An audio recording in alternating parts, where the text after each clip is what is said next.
Okay, let's dive into this. We're going to talk about a holiday that started out as a little inside joke on a college campus, and somehow it ballooned into the biggest shopping event on the entire planet. This is the wild story of China's Singles' Day. And that's really the big question, isn't it? It just sounds impossible. How on earth does a lighthearted day for single people turn into an economic powerhouse that absolutely dwarfs America's biggest shopping days put together? Well, that's exactly what we're about to break down. So to really get a handle on this retail monster, we've got to rewind the clock. We need to go back to its super humble and, completely non-commercial beginnings. It all kicked off with a pretty simple idea between a few friends. Now, the holiday's original name in Chinese is Guangguanjie, which is just fascinating. Guangguan literally means bare sticks, which was his clever slang for bachelors. And the date, November 11th, 1111, was picked because the four ones look like four single people standing by themselves. It's a perfect little visual pun. Okay, so picture this. It's the early 1990s at Nanjing University. A couple of single male students, probably just tired of all the hype around Valentine's Day, decide, hey, let's make our own day, an anti-Valentine's Day, just to celebrate being single. And the idea just caught on like wildfire. It started spreading from campus to campus, morphing into parties, karaoke nights, even blind date events. And before you know it, it broke out into the wider youth culture in China's big cities. So the key thing to remember here is that the original vibe had absolutely nothing to do with shopping. It was all about celebrating your single life, hanging out with your friends, and just giving a playful little nudge back against all that societal pressure to get married. It was social, it was fun, and it grew completely on its own. And then, everything changed. One company saw what was happening with this quirky cultural moment and had a light bulb idea. An idea that would completely transform it forever and turn a student joke into a multi-billion-dollar machine.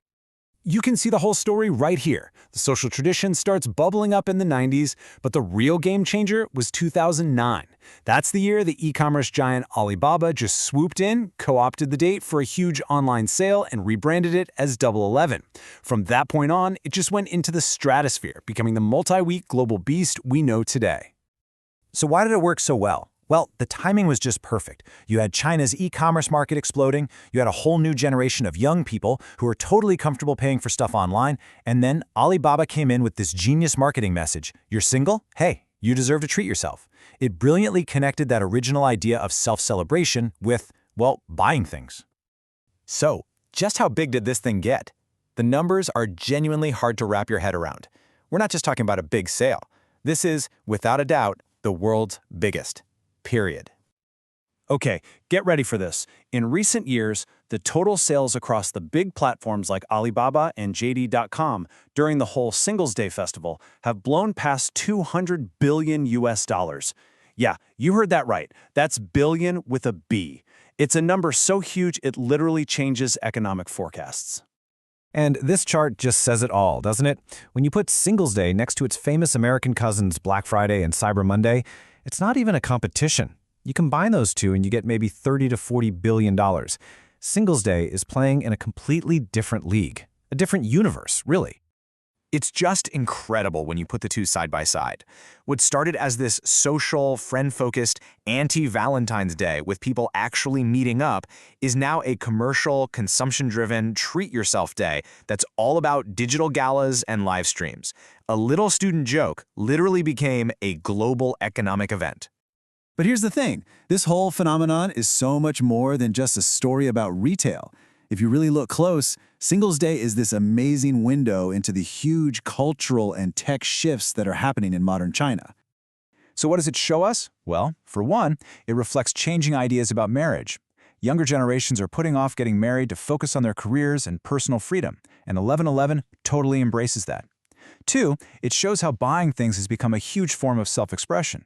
And finally, it's just a massive flex of China's digital muscle, from super smooth online payments to the crazy world of live streaming where influencers can sell millions of dollars in products in just a few hours. But, an event this enormous can't exist without running into some problems. As Singles' Day has become this unstoppable juggernaut, it's also starting to face some serious questions and criticisms, and that's shaping what it might become next. And these growing pains are pretty significant. You have environmental groups sounding the alarm about all the waste from packaging and impulse buys. Shoppers are starting to feel kind of burned out from the nonstop marketing pressure. And all this has led to officials in China calling for more rational consumption, a shift towards sustainability instead of just growth at all costs. Which leaves us with a really fascinating question about the future. As this cultural and commercial behemoth starts to face all this new pressure, can it change? Will the next chapter of Singles Day be less about just consuming as much as possible and more about something different? Maybe a more thoughtful, sustainable way to treat yourself. That, right there, is the new billion-dollar question.